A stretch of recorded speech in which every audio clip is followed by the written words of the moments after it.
Hello everyone, welcome to another Power Pack session of Veranda IAS Current Affairs.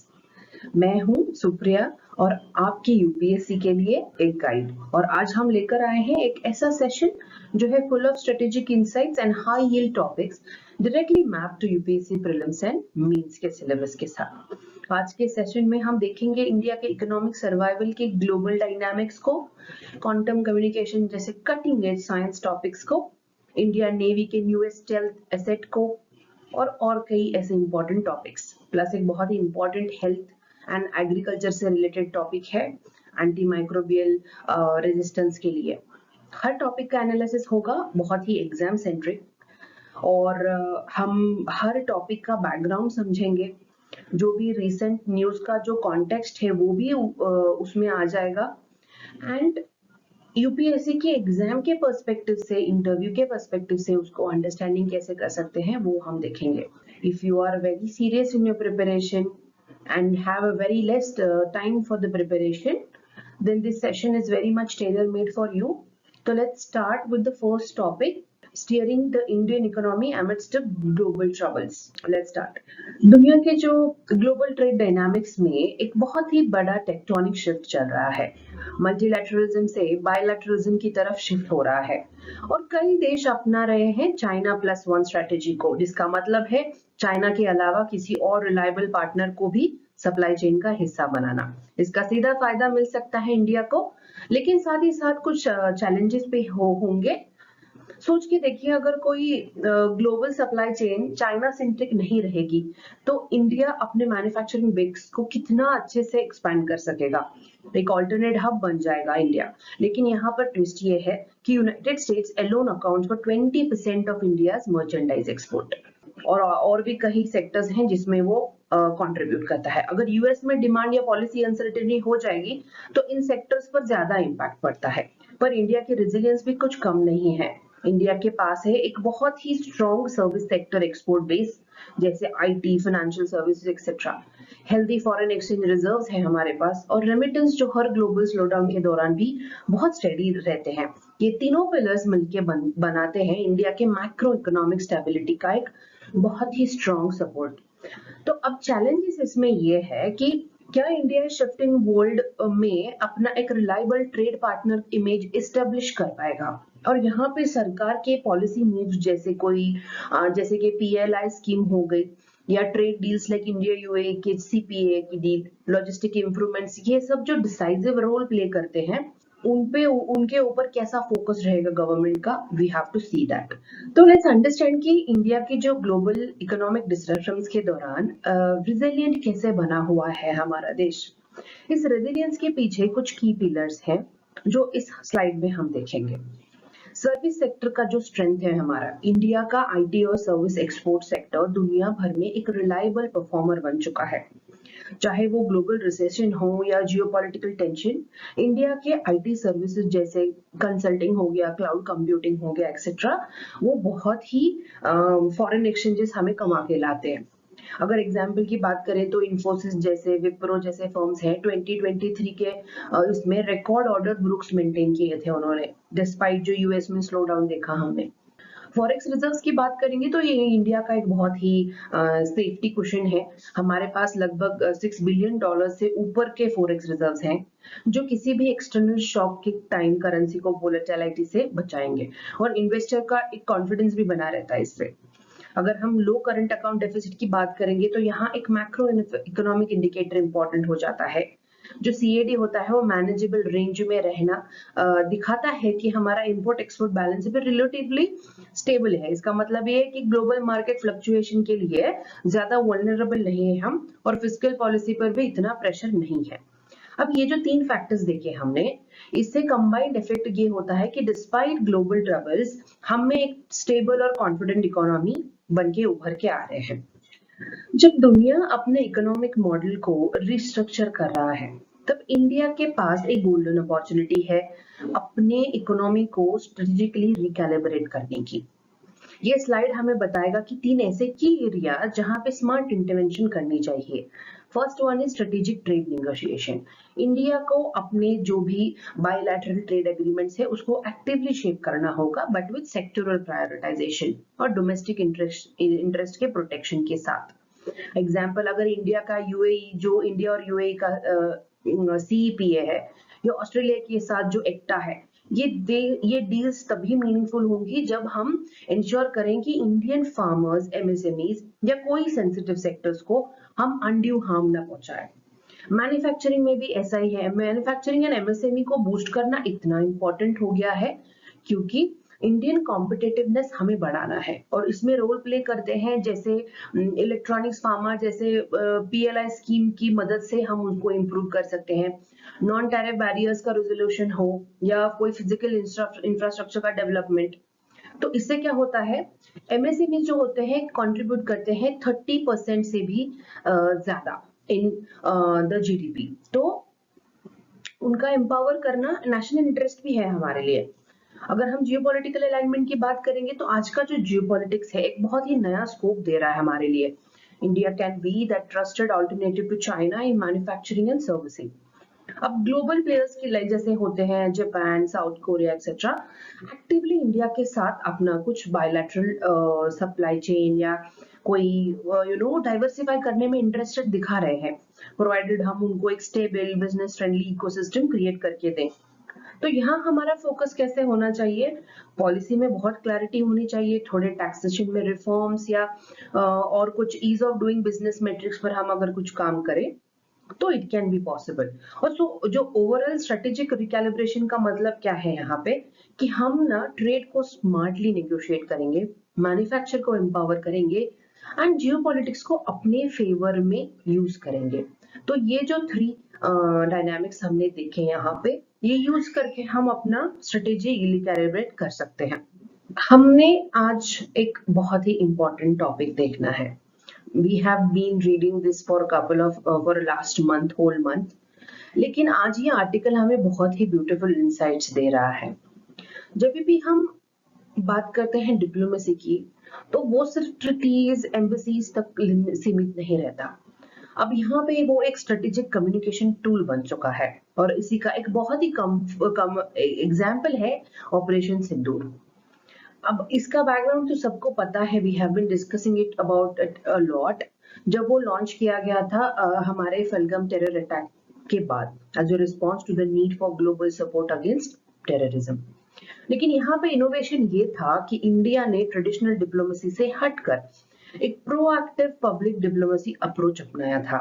All party parliamentary delegations को भेजा गया था 5 countries में, Guyana, Panama, Colombia, Brazil and US, जो कि western hemisphere के की नेशंस हैं। But unlike standard government to government engagement, operation Sindoor ने foreign media, influencers, think tanks और पब्लिक ओपिनियन लीडर्स को भी डायरेक्टली टारगेट किया, जिससे इंडिया का नैरेटिव काउंटर टेररिज्म के इशू पर ग्लोबल स्टेज पे हमने स्ट्रॉन्ग बना दिया। ये था सॉफ्ट पावर का रियल यूज, जहां पे इंडिया ने अपनी स्टोरी खुद डिफाइन की, ना किसी दूसरे देश के लेंस से। और एक इम्पॉर्टेंट इंसाइट यहाँ पे हम ये देख सकते हैं कि ऑपरेशन सिंदूर जो है, उन्होंने दिखा दिया कि डिप्लोमेटिक इनोवेशन सिर्फ मिनिस्ट्री ऑफ एक्सटर्नल अफेयर के ऑफिशियल्स तक सीमित नहीं है, पार्लियामेंट्री डेलीगेशंस भी एक इफेक्टिव टूल बन सकता है।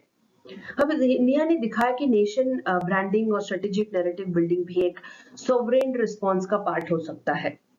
तो now let's try and understand few components, जो कि एक ऑपरेशन सिंदूर ने कैसे एक डिप्लोमेटिक मास्टर स्ट्रोक दिया पूरे वर्ल्ड को।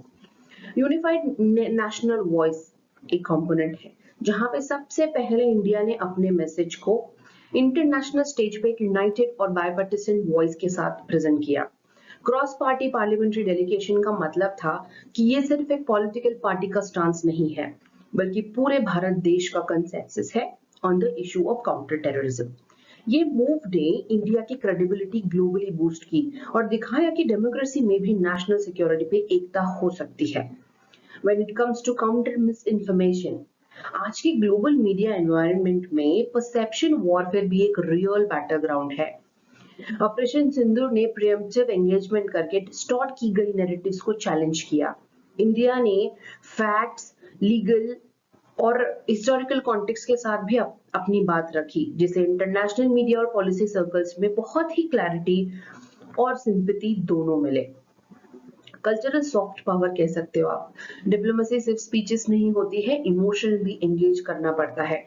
ऑपरेशन सिंदूर ने इंडियन कल्चर, ट्रेडिशन और मॉरल पोजिशनिंग को फ्रंट पे रखा, ताकि फॉरेन ऑडियंसेस रिलेटेबल और रेसोनेंट फील कर सके विद आवर वैल्यूज। डांस हो गया, क्यूजीन हो गया, योगा, स्पिरिचुअल ट्रेडिशन, ये सब एक सॉफ्ट पावर टूलकिट का पार्ट बन गया है। इन तीनों एलिमेंट्स ने ऑपरेशन सिंदूर को एक ऐसा केस बना दिया है of modern multi dimensional diplomacy. अगर ऑपरेशन सिंदूर एक एक्सपेरिमेंट था, तो अब वक्त आ गया है उसे हम इंस्टीट्यूशनलाइज करें। ये आर्टिकल जो है हाईलाइट करता है इंडिया की पब्लिक डिप्लोमेसी के फ्यूचर को, और वो किस डायरेक्शन में जा सकता है उसको जानने के लिए this article is permanent mechanism. अगर हम देखेंगे तो सबसे पहले हमें चाहिए एक सस्टेन्ड फ्रेमवर्क, जो मीडिया, डायस्पोरा और पॉलिटिकल लीडरशिप सबको एक कॉमन डिप्लोमेटिक नैरेटिव के अंदर ले आए। बाइपार्टिसन पॉलिटिकल इन्वॉल्वमेंट बहुत ही क्रेडिबिलिटी को इंश्योर करता है। डायस्पोरा एंगेजमेंट करता है, हम बहुत ही उनको रीच कर पाए। Media framing ensures perception management, और इसका डायरेक्ट इम्पैक्ट होगा इंडिया की वॉइस और स्ट्रॉन्ग बनाने के लिए। यूएनएससी के रिफॉर्म्स हो गए या एंटी टेररिज्म फ्रेमवर्क हो गया, ये जो फैक्टर्स हैं बहुत मैटर करते हैं। टूल किट डाइवर्सिफिकेशन करने की बात करेंगे हम, तो आज के जमाने में डिप्लोमेसी सिर्फ एक डिफेंस डील्स और ट्रेड एग्रीमेंट से लिमिटेड नहीं रही है ना। India needs to actively use culture, narrative framing etcetera, ये जो स्टोरी टेलिंग जैसे बात होती है, उसको अगर हम यूज करेंगे तो वो क्या हो जाता है, हम जैसे एग्जाम्पल के तौर पे चाइना और पाकिस्तान एक्टिवली नैरेटिव वॉर में लगे हुए थे। इंडिया को भी अपना काउंटर नैरेटिव स्ट्रेटेजिक रीजन्स में पुश करना होगा, specially in Latin America, Africa और सेंट्रल एशिया, जहां पे न्यूट्रल परसेप्शन अभी भी शेप किया जा सकता है। अब बात यह है यहाँ पे कि public diplomacy should not be reactionary tool, it should become a strategic arm of India's foreign policy. Our next article is about quantum communication. इसके बारे में पिछले कुछ दिनों में न्यूज में आ रहा है, तो लेट्स ट्राई एंड अंडरस्टैंड कि ये आर्टिकल क्या बता रहा है। तो ये एक ऐसी टेक्नोलॉजी है जो साइंस फिक्शन लगती है, लेकिन अब इंडिया ने उसमें ब्रेक थ्रू अचीव किया है। Welcome to the future of quantum communication. यहाँ पे अपडेट ये है कि जो प्रोफेसर भास्कर कंसेरी है आईआईटी दिल्ली से, उन्होंने रिपोर्ट किया है कि इंडिया का अब तक का लॉन्गेस्ट क्वांटम की डिस्ट्रीब्यूशन QKD ट्रांसमिशन के बारे में, जहां पे 1 किलोमीटर तक बिना किसी केबल के प्योरली थ्रू क्वांटम टेक्नोलॉजी हो सकता है। ये एक बहुत ही बड़ा माइलस्टोन है towards building satellite based quantum communication infrastructure in India. Projection है कि 2030 तक इसका फुल स्केल इंप्लीमेंटेशन हो सकता है। अब हमने देखा था पहले भी कि क्वांटम कम्युनिकेशन होता क्या है। ये टेक्नोलॉजी यूज करता है क्वांटम मैकेनिक्स के प्रिंसिपल की, जिसमें फोटॉन्स यानी कि लाइट पार्टिकल्स से बनाया जाता है एन्क्रिप्शन कीज।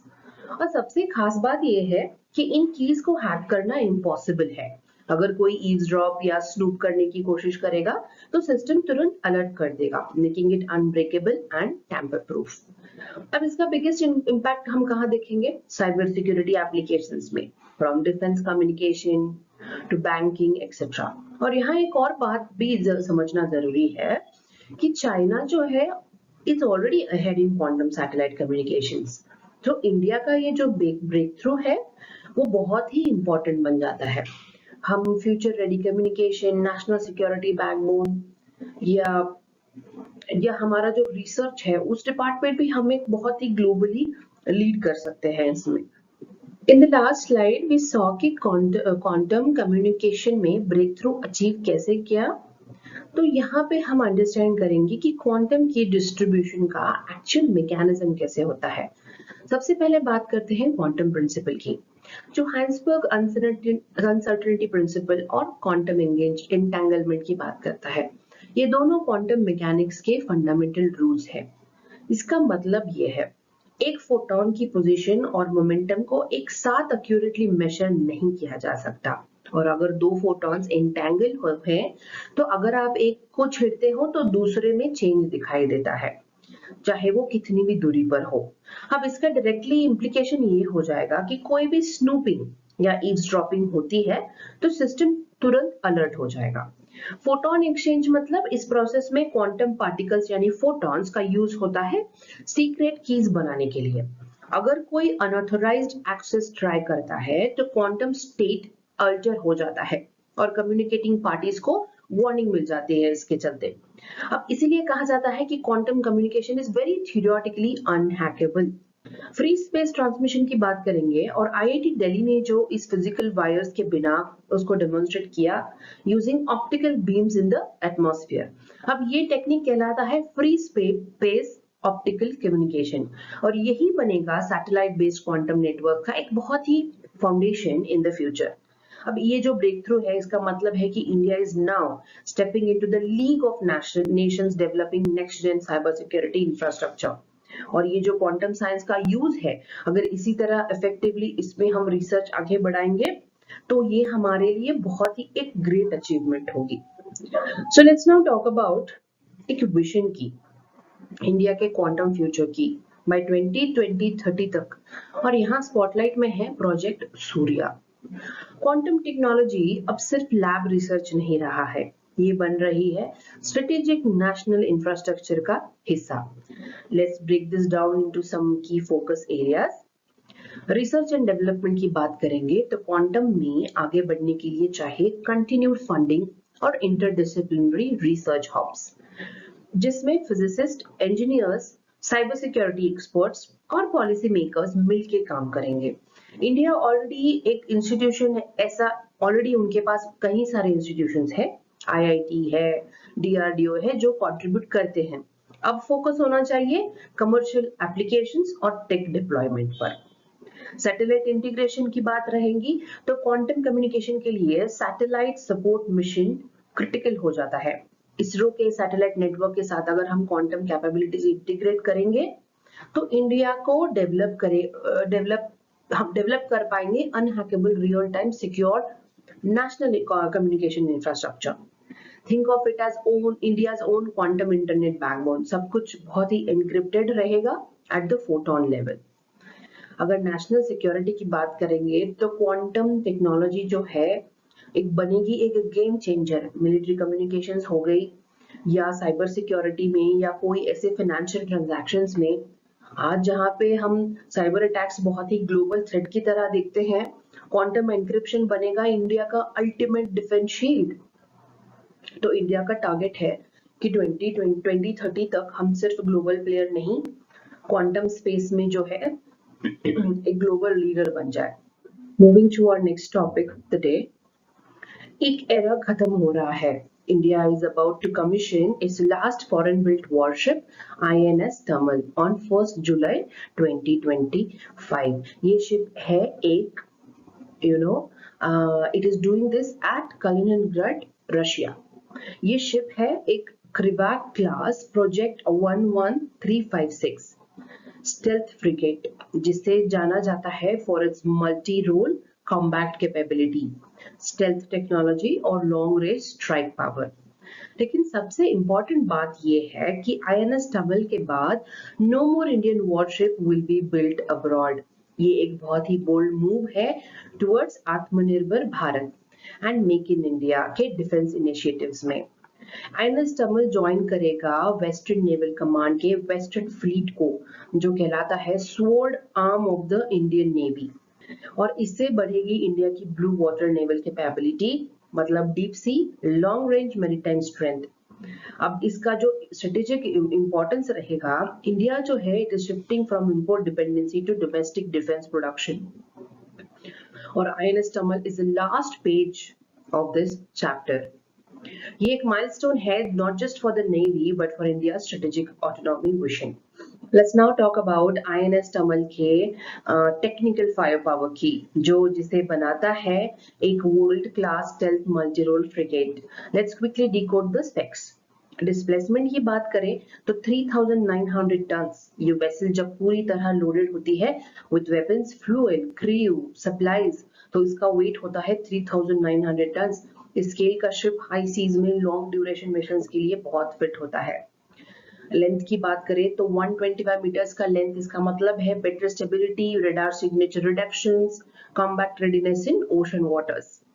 स्पीड की बात करें तो 30 प्लस नॉट स्पीड, इसका मतलब है कि उससे ज्यादा ही, मतलब over 55 kilometre per hour, which is very crucial for rapid deployment, evasion and strike positioning. Crew strength तो 250 प्लस, इतना एडवांस सिस्टम चलाने के लिए हमें चाहिए ट्रेन्ड मैन पावर। तो INS Tamil carries 250 plus personnel on board, from combat specialists to communication teams to engineers etc. अब ये सारा आर्टिकल इसी बारे में है कि ये सिर्फ एक शिप नहीं है, बल्कि it's a strategic mobile fortress design for dominance in the Indian ocean region. ये जो INS Tamil है, उस एक बहुत ही जरूरी एंगल है इसमें, और वो है इंडिया का growing self reliance in defence technology. INS Tamil में जो 26% इंडिजिनस कंपोनेंट्स यूज होते हैं, जो पहले सिर्फ 13 सिस्टम्स हुआ करते थे, अब वो नंबर 33 से भी ज्यादा हो चुका है। ये दिखाता है कि सिर्फ इंपोर्ट सब्स्टिट्यूशन नहीं, बल्कि एक्टिव इनोवेशन और मैन्युफैक्चरिंग की तरफ भी हम आगे बढ़ रहे हैं। कुछ की मेड इन इंडिया सिस्टम्स होते हैं, इंक्लूडेड जैसे BrahMos long range cruise missile हो गया, अपग्रेडेड रडार सिस्टम हो गई, या एडवांस इंडिजिनस वेपन लॉन्चर्स। ये इंटीग्रेशन जो है सिर्फ सिंबॉलिक नहीं है, ये रिफ्लेक्ट करता है एक strategic shift in naval production from foreign built to make in India through public private partnership, जैसे माजगांव डॉक लिमिटेड हो गया या गोवा शिपयार्ड। तो ये सब का, ये जो वेसल्स होते हैं, ये रिप्रेजेंट करते हैं transition point. INS Tamil is the last foreign built vessel, और उसके बाद जितने भी वॉरशिप बनेंगे वो होंगे domestically design, deployed and developed. So Tamil becomes a transition point यहाँ पे, from global dependence to sovereign shipbuilding strength. INS Tamil का जो है, हम स्ट्रेटेजिक इंपॉर्टेंस जानने की कोशिश करते हैं, उनका इम्पैक्ट भी समझते हैं, क्योंकि ये सिर्फ अब वॉरशिप नहीं है, बल्कि एक बहुत ही सिंबॉलिक शिफ्ट है ना इंडिया के मैरीटाइम विजन के लिए। अगर हम सेल्फ रिलायंस माइलस्टोन की बात करेंगे तो ये वेसल मार्क करता है इंडिया के फॉरेन बिल्ट नेवल एरा को, और एक नया दौर का बिगिनिंग, जहां 100% हम इंडिजिनियस प्रोडक्ट यूज करेंगे। ये अलाइन करता है आत्मनिर्भर भारत के डिफेंस गोल के साथ, और इंस्पायर करता है इंडियन शिपयार्ड जैसे मजगांव डॉक और कोचिन शिपयार्ड जैसे यार्ड्स को। ब्लू वाटर कैपेबिलिटी की जब भी बात होगी तो वो ज्वाइन करेगा वेस्टर्न फ्लीट को, जो कहलाता है sword arm of the Indian navy. और इसका मतलब है इंडिया के मैरीटाइम प्रेजेंस अब सिर्फ कोस्टल नहीं, बल्कि डीप ओशन ग्लोबल डिप्लॉयमेंट तक एक्सटेंड हो चुकी है। स्पेशली जो इंडियन ओशन रीजन है, जहाँ पे स्ट्रेटेजिक चोक पॉइंट जैसे मालाक्का स्ट्रेट हो गया, हॉर्मुज स्ट्रेट हो गया, तो इंडिया को एक डोमिनेंट रैपिड रिस्पांस फोर्स चाहिए सबके लिए। स्ट्रेटेजिक डिटरेंस की बात करें तो ब्रह्मोस इंटीग्रेशन के साथ INS Tamil बन जाता है long range precision strike capable. ये इंडिया के लिए बहुत ही क्रिटिकल है in terms of force projection, area denial strategy और strategic signalling to adversaries. INS Tamil is not just a warship, it is a floating declaration of India's defense maturity, sovereignty and blue ocean ambition. तो बढ़ते हैं हमारे आज के session के last topic को, silent global health emergency और उसका एक innovative Indian solution, insect based livestock feed, anti microbial resistance यानी AMR। तो ये होता क्या है? ये तब होता है जब माइक्रोब्स इवॉल्व हो जाते हैं और ड्रग्स उन पे काम करना बंद कर देते हैं, और उसका मेजर कॉज है लाइफ स्टॉक सेक्टर में एंटीबायोटिक्स का ओवर यूज। जब हम पोल्ट्री और कैटल का जो रूटीनली एंटीबायोटिक्स उनको देते हैं, तो वो एंटीबायोटिक्स इवेंचुअली एनवायरनमेंट में चले जाते हैं via animal waste and waste water. इससे रेजिस्टेंस बैक्टीरिया डेवलप होता है जो ह्यूमंस तक भी पहुंच जाता है। अब इसका सोल्यूशन क्या है? Recent field trials in India ने ये दिखाया है कि ब्लैक सोल्जर फ्लाई लार्वे बेस्ड फीड ड्रास्टिकली रिड्यूस हो चुका है। Environmental footprint of life stocks जो है, dependency on antibiotic based growth boosters हमारा बढ़ गया है, यानी कि ये इकोलॉजिकल भी है, इकोनॉमिकल भी है और प्रिवेंटिव हेल्थ केयर स्ट्रेटेजी भी हो सकती है। ये फीड हाई इन प्रोटीन होती है, डाइजेस्टिबिलिटी भी बहुत अच्छी होती है इसकी, और most importantly it curbs antibiotic overuse, tackling AMR at its root. आज की ग्लोबल हेल्थ पॉलिसी में वन हेल्थ अप्रोच को प्रमोट किया जाता है हमेशा, जो एनवायरनमेंट, एनिमल्स और ह्यूमंस को एक इंटरकनेक्टेड हेल्थ सिस्टम मानकर काम करे।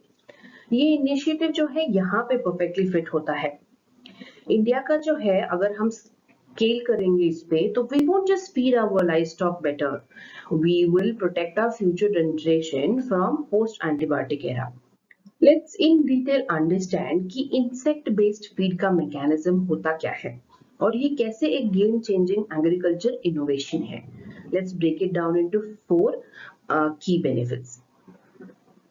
तो वेस्ट कन्वर्शन की बात करेंगे तो insect like black soldier fly larvae grow on organic waste. तो इससे क्या होता है, एग्री वेस्ट या जो मैन्योर होता है जैसे कि और किचन वेस्ट होता है, तो इसको ये कन्वर्ट करता है into digestible protein, healthy fats और फाइबर जो लाइवस्टॉक के लिए सेफ और न्यूट्रिशियस होता है। अब यानी कि एक perfect waste to feed circular model है। एनवायरमेंटल बेनिफिट्स अगर देखेंगे तो insect farming requires less land, minimal water and produces far fewer greenhouse gases. इन अगर हम कंपैरिजन भी करेंगे तो सोय बेस्ड और fish meal based traditional livestock feed की भी, तो ये एक सोल्यूशन बन जाता है क्लाइमेट फ्रेंडली एग्रीकल्चर के लिए भी। नो एंटीबायोटिक्स नीडेड, यहाँ पे ये सबसे मेजर कंपोनेंट है। अनलाइक लाइवस्टॉक्स जो है, insects don't require antibiotics to grow. जब आप इंसेक्ट्स मील फीड यूज करते हो, आप एंटीमाइक्रोबियल रेजिस्टेंस की ट्रांसमिशन चेन को ब्रेक कर देते हैं। ये एक प्रिवेंटिव स्ट्रेटेजी है, not curative, and that's why it's powerful. Economic advantage भी है इसमें। Insect feed is low input, high protein और लॉन्ग टर्म कॉस्ट एफिशिएंट। तो प्लस अगर और also it supports circular economy principle, जैसे कि which is now a very key policy objective under mission life lifestyle for environment। मतलब कि ये जो इनोवेशन है उसके benefit animal health, human health, environment and economy, चारों पे एक साथ हम बेनिफिट्स देख सकेंगे इसके।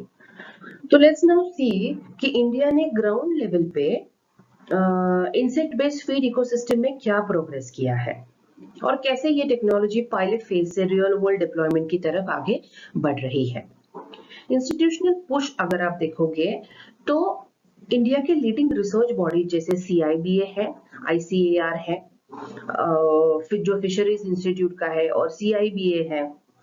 So they have signed a memorandum of understanding with private players to pilot insect-based feed in various aquaculture applications।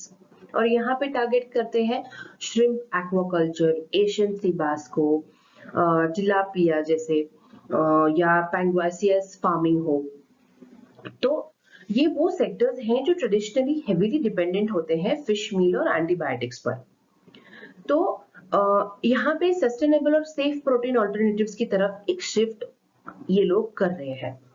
Startup ecosystem की भी देखोगे तो ये जो नए एग्रीबायोटिक स्पेस में नए प्लेयर्स भी एंटर कर रहे हैं, जैसे लूपवॉर्म हो गया जो इंसेक्ट फार्मिंग को स्केल कर रहा है रूरल इंडिया में। इसे एक साथ अचीव हो सकता है, हमें जॉब क्रिएशन हो सकती है, सस्टेनेबल एग्रीकल्चर अचीव हो सकता है, और public health protection through AMR mitigation, ये एक बहुत इंपॉर्टेंट कंपोनेंट है जो हम अचीव करेंगे। तो हम लोग क्या कर रहे हैं, we are shaping it for the global south as a low cost high impact agriculture innovation. So let's move ahead and try and understand the implications of insect based feed, especially in the context of food security and AMR mitigation। ये जो growing demand है, FAO का estimate है कि 2050 तक food demand 70% तक बढ़ जाएगी।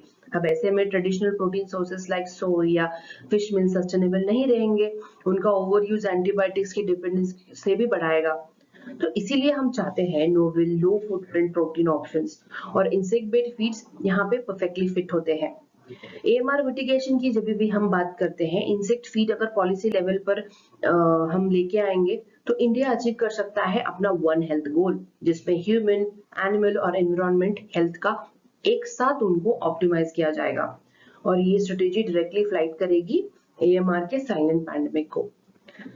ग्लोबली इसका इंपॉर्टेंस देखोगे तो इंडिया के पास ये मौका है वो बनाने का, जिसमें हम एक ग्लोबल लीडरशिप प्रूव कर सकेंगे इन sustainable protein innovation while tackling critical public health and environmental challenges। ये जो पॉलिसी है साइंस और सस्टेनेबिलिटी का एक रेयर कॉन्फ्लुएंस है, और अगर इसी तरह हम इसको स्केल करेंगे तो India not only will feed its future but also safeguard it. आज का सेशन जो है हमने शुरू किया था एक सिंपल क्वेश्चन से, how is India navigating a complex changing world. और जब हम सारे टॉपिक्स अभी कवर कर चुके हैं, let's quickly connect the dots. जब इकोनॉमिक रेजिलियंस की बात हो तो वो India is steering through global turbulence with smart trade deals, manufacturing push and service export power. Diplomatic innovation की बात हो तो जो ऑपरेशन सिंदूर ने हमने दिखाया कि how India can shape narratives not just react to them. Technological advancement में from quantum communication to project Surya, India is future proofing its digital and cyber infrastructure. Self reliant defence, जो INS टमल है, marks the end of foreign built warship and the rise of indigenous naval strength। Sustainable solutions की बात करेंगे तो insect based feed is not just an agriculture hack, it's a health, economy and environment strategy in one. In short, India is rising not in one direction but on multiple front। एक हम देखेंगे कि एक ऐसा ascent जिसमें diplomacy, defence, science और sustainability सब एक कोहेरेंट विजन का पार्ट है। तो this marks the end of our session. हमने देखा कि हम स्ट्रेटेजिक एडेप्टेशन में कैसे अपने आप को शिफ्ट कर रहे हैं। हम चेंज को रेजिस्ट नहीं कर रहे हैं, we are adapting everything very smartly. देखा कि इनोवेटिव अप्रोचेस कैसे रहे हैं इंडिया के अभी तक के, कि हमने देखा हाउ ऑपरेशन सिंदूर और क्वांटम कम्युनिकेशन ब्रेक थ्रूज के चलते India is solving complex problem with bold out of the box strategies. Self reliance journey, जो हमने देखा कि INS टमल हो या shift through insect based feed, India is walking the talk on Atmanirbhar Bharat, not just as a slogan but a very very very serious system. हमारे future opportunities भी बहुत है ग्लोबल सप्लाई चेन रीस्ट्रक्चर करने में, and the world looking for resilient sustainable democratic partner, जो India अभी बहुत ही perfectly position है। आज की जो हमने आर्टिकल्स देखे तो वो हमने देखा अ स्टोरी ऑफ प्रोग्रेस, एक ग्लिम्स है जो भारत को स्मार्ट, स्ट्रॉन्ग और सोवरेन बनाता है। So with that we conclude our session for today. अगर आपको ये वैल्यूएबल लगता है and you are able to understand the topics, so please visit back tomorrow. I am Supriya from Veranda IAS, signing off with just one reminder. Clarity is power, knowledge is strategy. So stay smart, stay UPSC ready. See you tomorrow. Veranda IAS, where your dream becomes reality.